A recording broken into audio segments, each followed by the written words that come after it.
Your car is slower than it was 2 years ago. You feel it every time you merge onto the highway or try to pass someone on a 2-lane road. That hesitation, that half-second lag when you push the gas. You're not imagining it. Most engines lose somewhere between 5 and 15% of their original power over time. Not from anything breaking, just from carbon, dirt, and grime building up in places you never look at.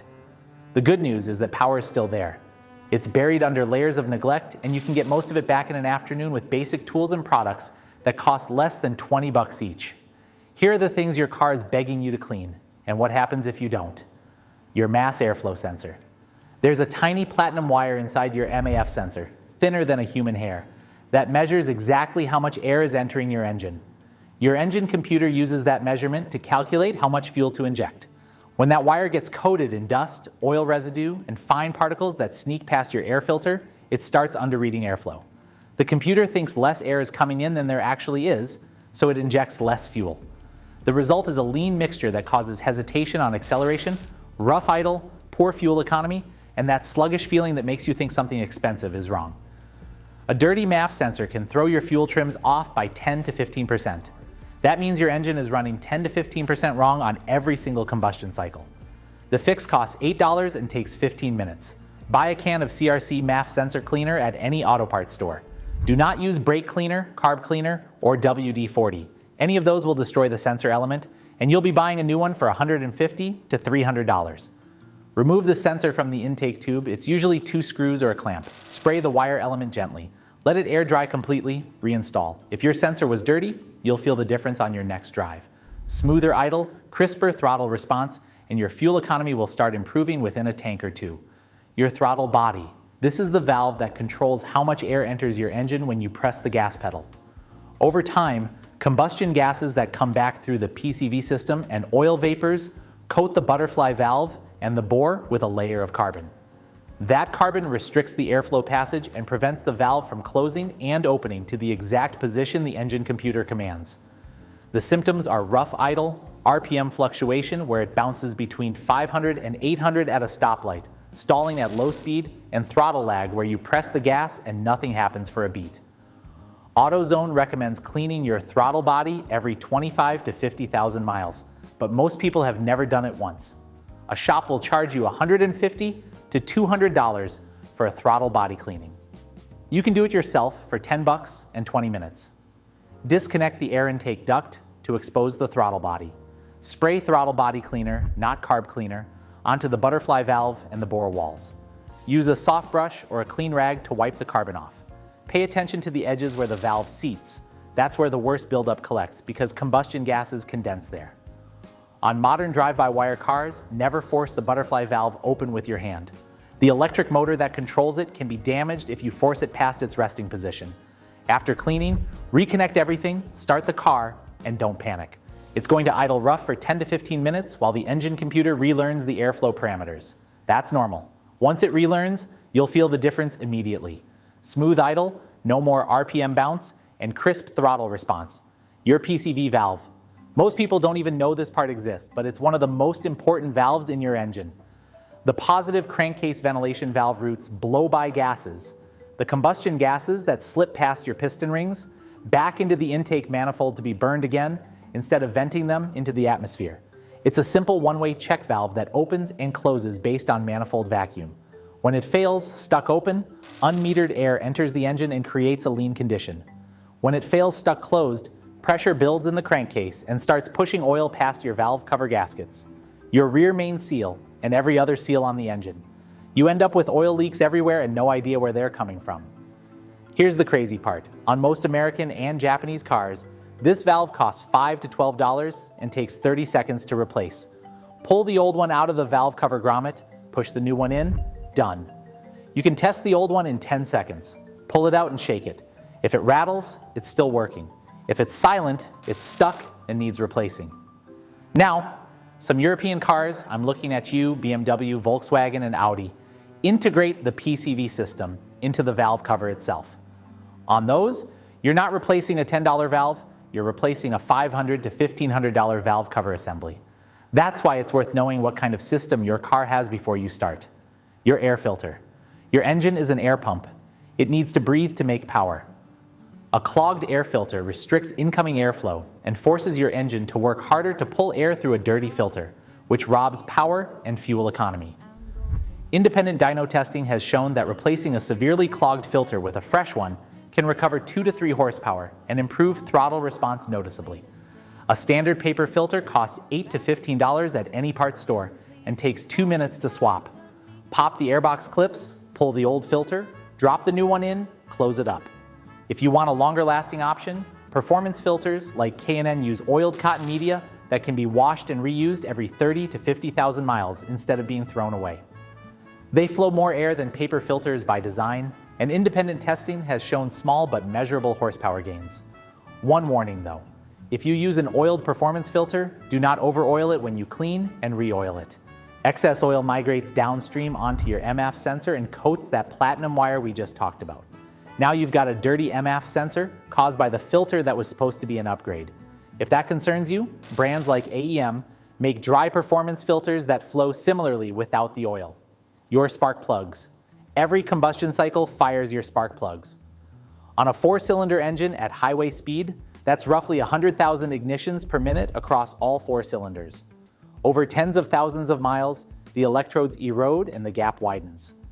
A wider gap requires more voltage to jump, and eventually the ignition system can't deliver enough voltage consistently. You get weak sparks, incomplete combustion, misfires, and wasted fuel. Replacing worn plugs with fresh ones matched to OEM spec restores combustion efficiency and can improve fuel economy by 1 to 5%. If your car came with iridium plugs, don't downgrade to copper to save a few bucks. Iridium maintains its gap and electrode shape for 60 to 100,000 miles. Copper plugs start degrading at 20,000. Always check the gap on new plugs with a gap tool before you install them, even if the box says pre-gapped, because they're not always right, and torque them to spec. Over-tightening a spark plug into an aluminum cylinder head strips the threads, and we already talked about what that costs in the DIY mistakes video. On an inline 4-cylinder, spark plugs are a 30-minute job. On a V6 or V8 where the back bank is buried under the intake manifold or firewall, budget 2 to 3 hours and a lot of patience. Your fuel system. Over time, carbon deposits build up on the backs of your intake valves, especially on direct injection engines. In a port-injected engine, fuel sprays onto the back of the valve and acts as a solvent, keeping it relatively clean. In a direct injection engine, fuel sprays directly into the cylinder, so nothing is cleaning those valves. After 50 to 70,000 miles, the carbon buildup on a GDI engine can be severe enough to restrict airflow into the cylinder and cause misfires, rough idle, and noticeable power loss. The Ford 3.5 EcoBoost, the GM 2.0T and 3.6 V6, the Hyundai 2.0T Theta engine, and virtually every Volkswagen and BMW 4-cylinder are all notorious for this. If you own a direct injection vehicle and you've never heard of this problem, now you know, and now you can get ahead of it. A professional walnut blast cleaning at a shop costs $300 to $600, but you can slow the buildup dramatically by running a fuel system cleaner through your tank every 5,000 to 10,000 miles. A bottle of Chevron Techron or Gamut Regain costs $8 to $12 and you just pour it into a full tank of gas. It won't remove severe buildup that's already there, but it prevents new deposits from forming as quickly. On port-injected engines, a fuel system cleaner does a better job because the cleaner actually contacts the intake valves. On GDI engines, it mainly cleans the injector tips and combustion chambers, which still matters, but won't touch the back of the valves. If your GDI engine has over 100,000 miles and has never had the valves cleaned, a fuel system cleaner won't fix it. You need the walnut blast. But if you start using Techron at 30 or 40,000 miles, you can push that walnut blast service out significantly. Your serpentine belt. This one is free to check and takes 30 seconds. Open your hood and look at the belt that drives your alternator, power steering pump, AC compressor, and water pump. If you see cracks along the ribs, chunks missing, glazing on the surface, or the belt looks shiny instead of matte black, it needs replacing. A serpentine belt costs $15 to $30 at AutoZone. On most cars, it's a 20-minute job with a single socket to release the tensioner. The reason this matters for performance is the water pump. If your belt is slipping on the water pump pulley because it's glazed or stretched, your coolant isn't circulating as efficiently. Your engine runs slightly hotter than it should. Hotter means the computer pulls timing to protect the engine, and pulled timing means less power. A fresh belt that grips properly keeps everything spinning at the right speed. Your coolant. This one isn't a cleaning job, it's a chemistry check. Open your coolant reservoir and look at the fluid. If it's the right color for your car, clear, and at the proper level, you're fine. If it's brown, rusty, murky, or has floating particles in it, your coolant has broken down and is no longer protecting your engine from corrosion or overheating efficiently. Coolant degrades over time. The corrosion inhibitors in the formula get used up, and the fluid becomes acidic. Acidic coolant eats aluminum, and modern engines are full of aluminum.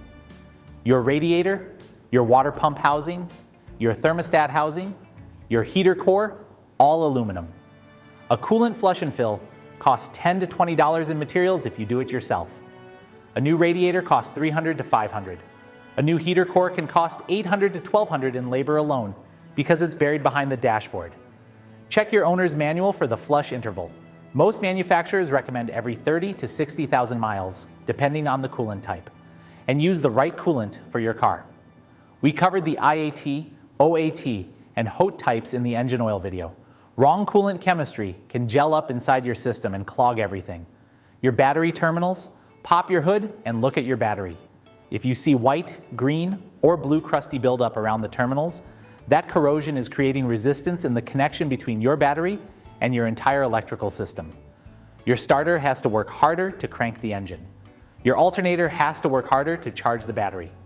Your fuel pump gets slightly less voltage, which means slightly less fuel pressure, which means slightly less power. On older trucks with high draw accessories like winches or aftermarket lighting, corroded terminals can cause noticeable voltage drops that affect everything from headlight brightness to ECU performance. The fix is free if you have baking soda in your kitchen. Mix a tablespoon of baking soda in a cup of water, pour it over the terminals, and the corrosion fizzes away in seconds. Scrub what's left with an old toothbrush or a $3 battery terminal brush from AutoZone. Dry the terminals, reconnect, and coat them with a thin layer of petroleum jelly or a $2 can of battery terminal protector spray to prevent it from coming back. Takes 10 minutes, costs almost nothing, and your car will crank faster and your electrical system will run cleaner. Your oxygen sensors. Your car has at least 2 oxygen sensors, one before the catalytic converter and one after. The upstream sensor tells the computer whether the engine is running rich or lean, so it can adjust fuel injection in real time. When that sensor gets lazy from age and contamination, its response time slows down. Instead of adjusting fuel mixture 60 times per second, it might adjust 20 times per second. The result is a constantly slightly wrong air-fuel ratio that wastes gas and reduces power. You won't get a check engine light until the sensor fully fails, but a sluggish sensor can cost you 5 to 10% in fuel economy for months before it triggers a code. Replacing oxygen sensors is a maintenance item that most people never think about. They're designed to last 60 to 100,000 miles, but many people drive on the original sensors for 200,000 miles wondering why their fuel economy keeps getting worse. A new upstream oxygen sensor costs $30 to $80, depending on the vehicle, and on most cars, it's a 15-minute job with a single wrench. If your car has over 100,000 miles on the original sensors, fresh ones can make a real difference in how the engine runs and how much gas it uses. None of these items require a mechanic. None of them require special tools. A can of MAF cleaner, a can of throttle body cleaner, a new air filter, a PCV valve, a bottle of fuel system cleaner, and a visual check of your belt and coolant. That's an afternoon and roughly $50 to $60 in parts.